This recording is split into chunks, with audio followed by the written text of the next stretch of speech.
So, ladies and gentlemen, welcome to our conjunction video of the week. And this week we're going to be covering Sun, Moon in the fifth house of your birth chart and what happens when Sun and Moon are together conjunct in the fifth house.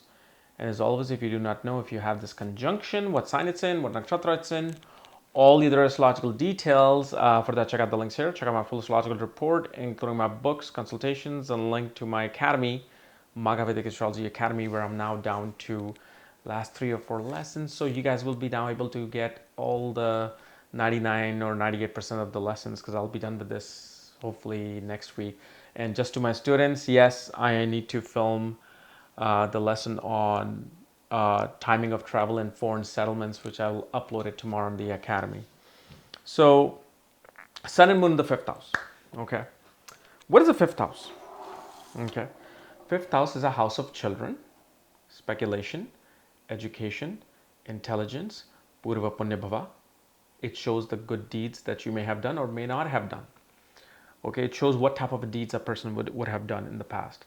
It also shows learning scriptures, ancient scriptures, because back in the days there was no like bachelor's degree or master's degree. You went into a gurukul, learned everything about life, and from the age of like 5 to 18, and then you went on to do the work and karma in the world. So it's a similar situation, but it's just that it wasn't nothing to do with degree.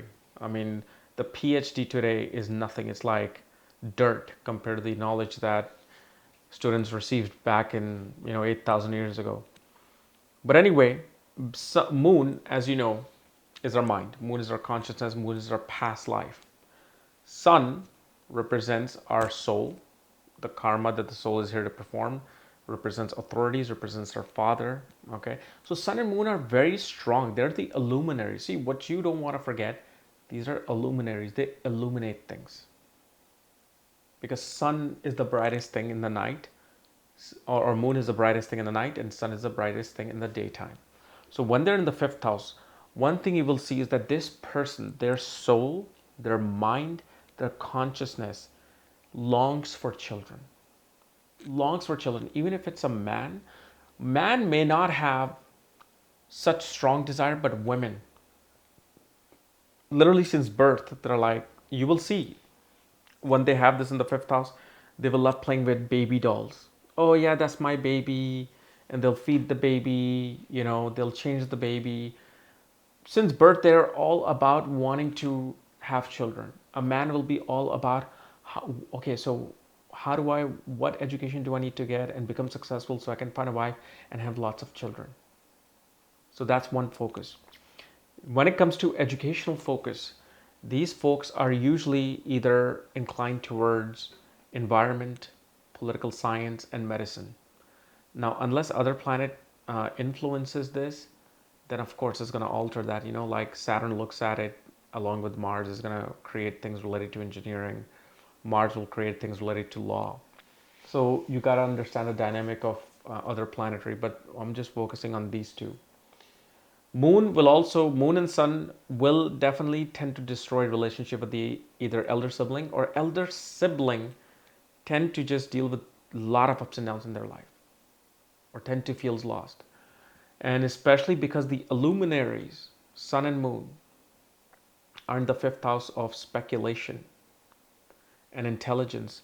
These people tend to first of all rely on their emotions and rely on their intuition to deal with the things of the fifth house, and this may or may not go into their favor. For example, if somebody with this conjunction is trying to invest in the stock market, they may get lucky making an emotional decision that, oh, I love this company and this company is about to release this product.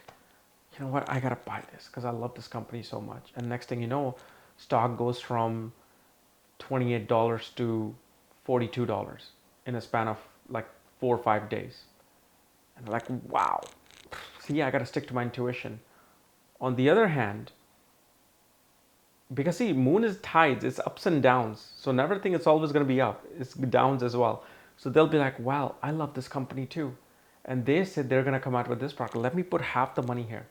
Next thing you know, it comes out, either it's flat or it actually goes down because the quarterly earnings weren't great.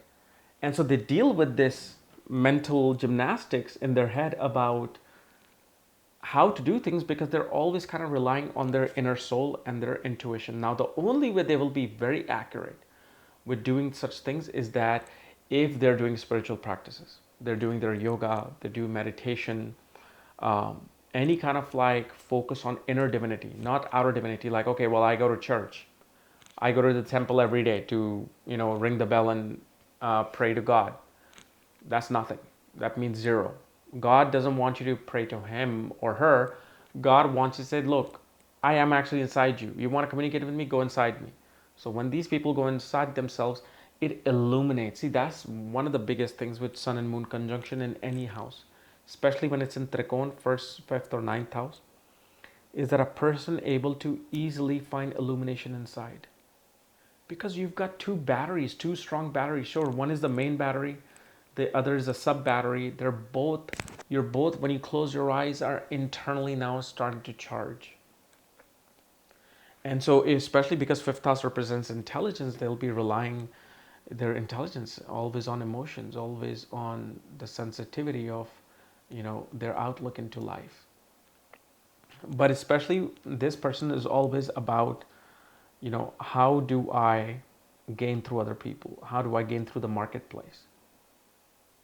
Because they're emotionally in the fifth house, and they both, as you know, sun moon will always look at the 11th house.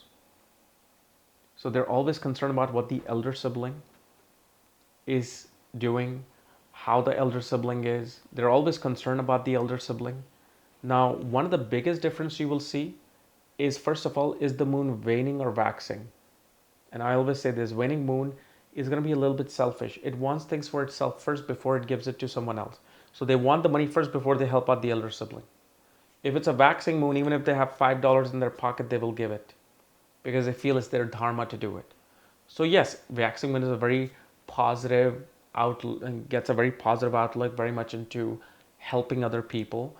Waning moon, on the other hand, is more introverted. So they feel like the world hurts me. So I need to protect myself, but I do want to help the world. And of course, whenever you're looking at, let's say, for example, if it's happening for Aries ascendant, this is Raj Yoga. But one of the ways this Raj Yoga will really manifest if there's planets around the moon. If there's no planets around the moon and just sun and moon together in the fifth house, it'll probably be like 60 to 50% of the yoga, this Raj Yoga coming about. Because moon always wants planet on either side, especially when it's part of some yoga. So those are one of the biggest things that you want to look out for. But for me, I've actually seen someone who main concern for them throughout life is always children. How's their education? Who is they going to marry? I'm so worried about this. They're worried about little things about their children. Oh, my children, my son is dating this one girl and I don't like it because this and this and this. Like, get your own life. That's their karma. Let them be. They're supposed to be with that person that you hate. You got to understand the entanglement of the matrix. So take it easy. Let it go. Okay? So anyway, guys, this was my analysis of sun and moon in the fifth house of your astrological chart. If you're new to my channel, subscribe below. If you want to know where your sun and moon are placed and all the astrological details, check out the links here. Otherwise, we'll see you tomorrow. Bye-bye.